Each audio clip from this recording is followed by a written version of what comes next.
तो इस वक्त आपने कहा कोई डील का ये जिस तरह आपने कहा ओवर एस्टिमेशन है, किसी एस्टैब्लिशमेंट की मदद के बगैर मियां साहब वापस आए? देखें, मियां साहब वापस आए हैं, मियां साहब का वापस आने का राइट था और एस्टैब्लिशमेंट के बगैर मावनत के वापस आए हैं, क्योंकि चेमगोइया और सीनियर सहाफ़ी कुछ क्लेम कर रहे हैं कि मियां साहब इंटरनेशनल एस्टैब्लिशमेंट से मुकमुका इसमें शामिल है। ये देखें, इंटरनेशनल मेरा ख्याल है आप जो है अपने अंदरूनी हालात को जरा ज्यादा ओवर वैल्यू ना करें कि इंटरनेशनल एस्टैब्लिशमेंट भी शामिल हो गई है।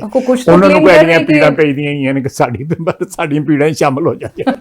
नहीं, कुछ का क्लेम मेरा मतलब है इंटरनेट आप what do you over value your country and other, जो आपकी वैल्यू है वो आपको भी पता है, मुझे भी पता है, फुकरे हैं हम जो है। Why should an international establishment bet on something in our country, you know, a country which is almost bankrupt? Why should they do anything?